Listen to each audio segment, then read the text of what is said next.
I never meant to hear those words.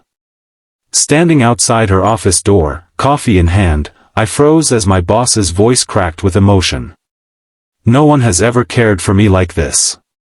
That moment would change everything between us, but not in the way you might think. If you're enjoying this story, please hit that like button and subscribe to catch more heartwarming stories that remind us how small acts of kindness can transform lives. Mark Jenkins adjusted his tie with one hand while balancing a stack of folders in the other. 6 months into his job at Westlake Marketing, and he still felt like he was barely keeping his head above water. "Daddy, you forgot your lunch again," came a small voice from the kitchen. 8-year-old Lily stood there in her pajamas, holding up a brown paper bag decorated with marker drawings of what appeared to be a superhero wearing a tie. "That's me?" Mark asked, setting down the folders to take the lunch. "Super Dad," Lily confirmed with a serious nod. "The sandwich has extra pickles because you were sad yesterday." Mark's throat tightened. Since losing his wife to cancer 2 years ago, Lily had become eerily perceptive about his moods. He knelt down to her level. "How did I get so lucky to have you?" "Just lucky, I guess," she shrugged, then wrapped her arms around his neck. "Ms. Chen says kindness matters most. Even to bosses." Mark chuckled. "Especially to bosses. Speaking of which, I better not be late again." After dropping Lily at his sister's for the day, Mark rushed into the office building, already 10 minutes behind schedule. His boss, Victoria Reeves, was notorious for her exacting standards and cool demeanor. At 45, she'd built Westlake from nothing, earning both respect and fear from everyone in the industry. "Jenkins, my office, 15 minutes, she called out as he hurried past her door. Mark suppressed a groan. The quarterly reports weren't due until tomorrow, but Victoria always wanted everything early. He quickly settled at his desk, pulled up the files, and made final adjustments before printing them. Approaching Victoria's office later, coffee in hand, black, 2 sugars, he'd learned that detail his first week. Mark paused when he heard her speaking on the phone.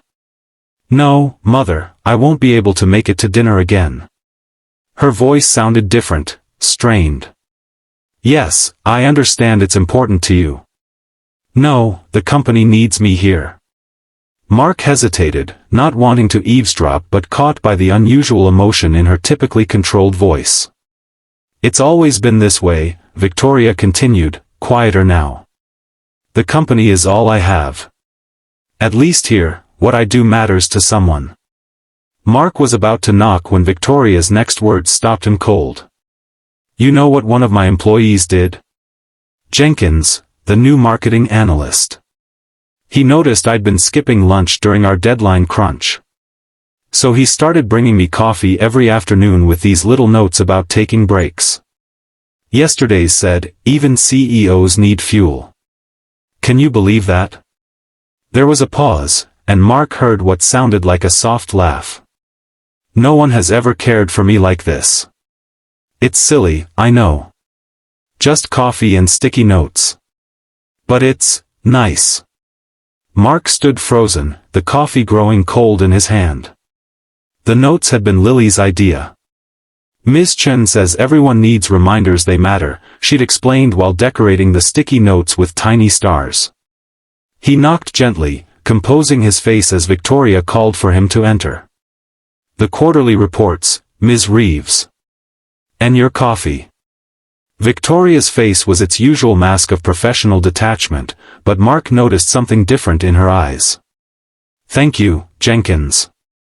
She took the coffee, her fingers brushing against the sticky note Lily had attached that morning. "Heroes need coffee too." A slight smile touched Victoria's lips before she cleared her throat.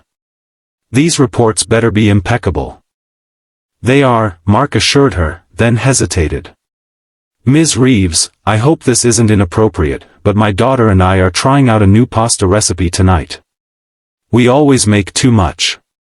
If you're working late again, maybe you'd like some real food instead of vending machine dinner?" The surprise on Victoria's face was worth the risk of overstepping. "Your daughter cooks?" Mark laughed. She thinks she does. I do most of the actual cooking, but she's the creative director. 8 years old and already bouger than you. For the first time since he'd started working there, Victoria Reeves laughed, a genuine sound that transformed her face. I'd like that, Jenkins. Thank you. That evening, when Victoria joined them at Mark's modest apartment, Lily had set the table with their fancy plates and had drawn a welcome sign. Victoria seemed uncomfortable at first, perched stiffly on the edge of her chair until Lily handed her a homemade paper crown. Dad gets one too when he has a hard day, Lily explained. Ms. Chen says everyone needs to remember they're important. Your teacher sounds very wise, Victoria said, carefully placing the crown on her head. As they ate, Mark watched his boss gradually relax, laughing at Lily's stories and even sharing a few of her own. When Lily mentioned losing her mother, Victoria's expression softened. I lost my father when I was young too, she told Lily. It's hard, isn't it? Lily nodded solemnly. But Dad says we keep people in our hearts. Do you keep your dad there? I try, Victoria whispered. Sometimes I forget how. We can help you remember, Lily offered, reaching for Victoria's hand. Over the following months, their Thursday dinner tradition continued. Victoria became Ms. Vicky to Lily, bringing books and occasionally taking her to museums on weekends to give Mark time to catch up on housework or simply rest. At work, things changed too. Victoria remained demanding, but there was a new warmth to her leadership. The entire office felt it. 6 months later, Mark found himself outside Victoria's office again, this time hearing her on the phone with her mother. Yes, Mother, I'll bring them to dinner on Sunday. Lily's very excited to meet you. A pause.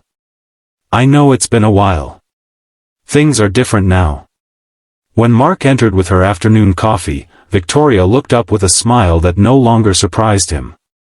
Jenkins, I've been thinking. That marketing director position, I want you to apply. Ms. Reeves, I don't have the experience. You have exactly what this company needs, she interrupted. Someone who remembers that behind every business are people who matter. That evening, as they prepared for another Thursday dinner, Mark told Lily about the promotion opportunity. See? Lily said, carefully arranging carrots into a smiley face on the salad. Ms. Chen was right. Kindness matters most. When Victoria arrived, she brought news of her own. I've been thinking about what you said, Lily, about keeping people in your heart. I've decided to start a foundation in my father's name, providing support for single parents in the workplace. Mark looked at her in surprise. That's incredible. Victoria smiled, a full, unguarded expression. I had good inspiration. She hesitated, then added, I never thought I'd have this, people who care, who remind me I'm more than just the boss. That's what family does, Lily said matter-of-factly, passing the bread basket to Victoria. Mark watched as his boss, now friend, blinked back tears, and he thought about how unexpectedly life could change. From a single parent struggling to balance work and raising his daughter, to finding connection and support in the most unlikely place. Sometimes the families we need most are the ones we build ourselves, one small act of kindness at a time. If this story touched your heart, please hit that like button and subscribe for more content that reminds us how simple acts of kindness can transform lives. Remember, behind every person, even the toughest boss, is someone who needs to be reminded they matter.